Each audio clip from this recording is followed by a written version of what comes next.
Hello, my name is Kelly, and one of the most common questions that I get asked is, what should my child be reading? Now, you might have a child who absolutely loves reading, or you might have a child who's a very reluctant reader. Well, what do you do? And another really common question is when their kid is preparing for an important exam, for example, the 10 plus or the 11 plus. We all know that these exams are very rigorous and that they are highly academic. Recently, there was an exam whereby they drew on Shakespeare's Macbeth. Now, for adults, that can be quite daunting. So can you imagine an 11-year-old having to sit an exam and look at a comprehension with Macbeth? So what is the key takeaway? Well, you could try and force your child to sit with the works of Shakespeare or Charles Dickens, but to be perfectly honest, it's not going to be very fruitful for you or your child. So instead, what I would recommend is reading a little and often and reading from a variety of texts. In fact, although this may seem very controversial, it's about the quality of analysis and the skills that you nurture in your child that are in some ways far more important than the texts themselves. And I'm going to use some of my own books here to illustrate the point. So for example, I'm actually a big fan of comics and I particularly love Marvel. Now, some parents whose children enjoy comic books or indeed, some of the books that are they're like comics but they're not, for example, Diary of a Wimpy Kid comes to mind, Diaries of a Dork, or Dork Diaries I think is the actual name. Now, the reason why parents are concerned is because they know that there's not a lot of high-end vocabulary or description. It's quite cartoony. However, this is Wolverine versus Punisher. Now, I'm not recommending that you have young readers read it, but again, they may like Spider-Man. But really, what can we get from this that can be useful for the 11 plus or indeed for their analysis skills and nurturing their reading? So if we look at the back, it starts off with a rhetorical question, and I apologize to anyone who doesn't like this genre or who are averse to violence in any way. So this is a brief warning and caution for you. So which are better, claws or guns?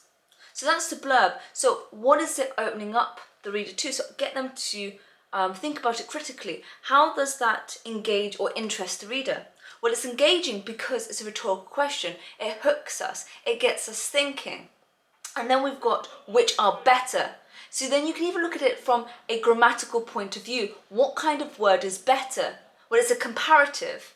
And then we have, so then what does that lead you to think? Well, it leads you to think that perhaps there's going to be opposition, there's going to be conflict, and that you're going to have to decide and evaluate which is best. So then you could start a long, inquiry into, well, how do you evaluate? How do you decide what is best, what is better? And, you can look at it in terms of socially, practical, morally. So again, it gets your child to think and engage critically. And then it continues. And then if depending on your child, you've got claws or guns. Well, you can look at the connotations, the word associations with these words. Claws, animalistic, guns, military, war, weapons. Again, you can also look at it in terms of, any themes. So maybe anarchy, protest, anger, what could it represent? Betrayal. You could also look at it in terms of, perhaps it could be used as, something small representing something big. Is that what's going on here? So get them to think about it. And, as I say, you can look at it in terms of the text, but also branch out to grammar. And then if we continue reading the blurb, find out in this brutal collection of Wolverine Punisher fights and begrudging team-ups. From their first throwdown in the heart of Africa, there's no love lost between these two stone-cold killers, whose combined body count is off the charts. And I don't know if you can see that clearly. You can see that there's a lot of a lot going on, even though it's quite small. So again, you can ask them, how does it open to interest the reader? Well, you've got the imperative, find out. So again, what is that doing? Well, it starts off very immediate. Maybe it sets the tone for the piece. And again, look at the adjectives. There's emotive words, brutal, begrudging, exclamatory sentences. So again, it wants you to feel excited. So you can then ask your child, how does it want you to feel? What words make you feel this way? Another, for example, I'm a big environmentalist fan, and I was a Steve Irwin fan, and still am, and I have his book here, or Terry Irwin's book here, of his life. And again, this is obviously very different if you look at the back. It starts off with this quote from it. Steve had a broad, easy smile and the biggest hands I had ever seen. I could tell by his stature and stride that he was accustomed to hard work. He came up to me and with a broad Australian accent said, "G'day, mate." So again, what do you take away from that? Well, again, it's anecdotal. So again, you can get the difference. This is imperative, hard hitting, almost in your face, whereas this one is definitely gentler and friendlier. And again, you can ask a child then, what is the perspective or point of view here? And again, it's obviously somebody of relationship. There's obviously still contrast here. You've got Steve and then the proper noun and then I. So there's a separation. Again, you've got the superlative, biggest. So again, you can engage on it on so many levels.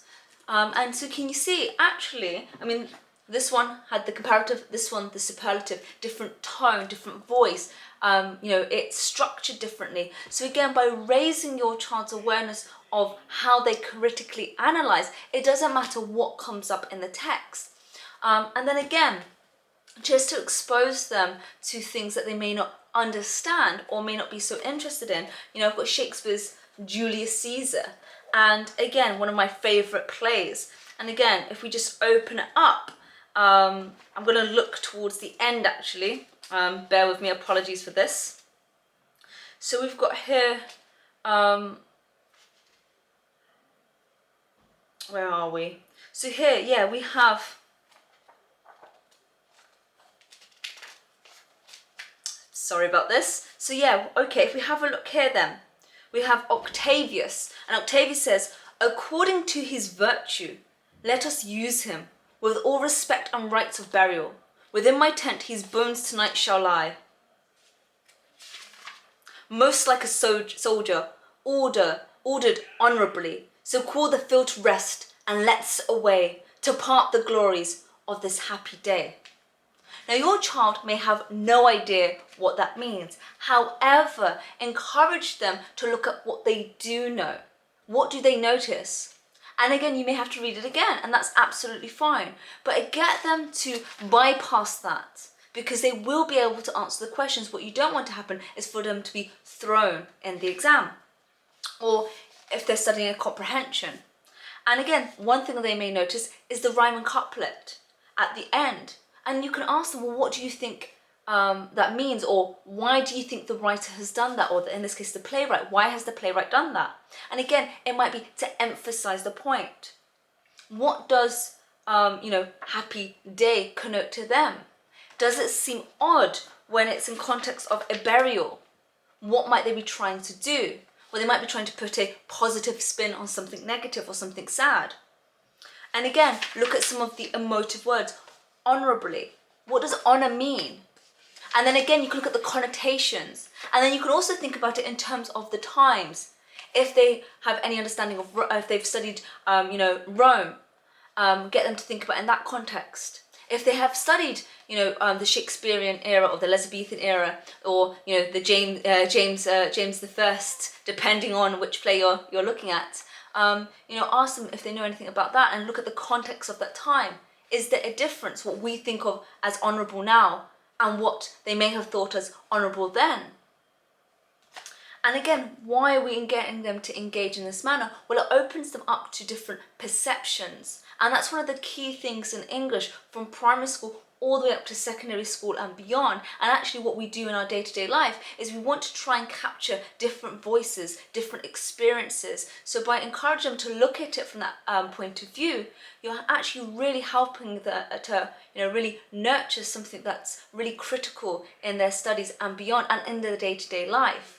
And on top of that, if they pass the exam, or when they pass their exam and they have an interview or discussions, they will be able to think critically and also respond authentically and personally as well, because they can then look at what it means to them, but they can also show their awareness that other people may have a different interpretation or feelings for that, and understand how they may be formed, or start to have that awareness at the very least. So the biggest takeaway that I really want you to get from this video and from the blog is that actually, it's the quality of questions and analysis that you offer your child rather than the works they're reading. Try to offer them a variety rather than trying to force them to do something they dislike, because you cannot force them to learn, you cannot force them to read. So you can read to them the works of Shakespeare, the works of Charles Dickens, but if they're not interested, they will not take it in. That does not mean don't expose them, but perhaps rather than focusing on the whole works, you look at passages and pieces and extracts, maybe the opening, maybe the ending, maybe the middle. And then if you vary it up, you can also ask, well, actually, how is the opening different to the end? Get them to think about it structurally. Think about in terms of the story arc, the beginning, the climax, the middle, the end, the resolution. Is it a cliffhanger? Think about how does it engage you? Or equally, how does it disengage you? Get them to be evaluative. If they dislike it, that's absolutely fine. But why? If we've got 3 different works here, how are they different? Are they different because of their genre, their mode? So again, really offer them the opportunity. So, it's okay for them not to read everything, but again, snippets and variety, and that will stand them, the best chance in their 10 plus, 11 plus exams, and in anything that they do in their academic and professional life, because we are constantly exposed to different media, different texts, and so allowing them to use their skills and have that confidence, actually, I have the skills, I know what I'm doing, I can decipher, I can understand, I can, at least have some sort of awareness of, the perception or what they're trying to achieve, how they're trying to affect me, the writer. That will, help them so much. Please feel free to reach out if there's any questions. Remember to comment below, and I look forward to seeing you in the next video. Bye for now.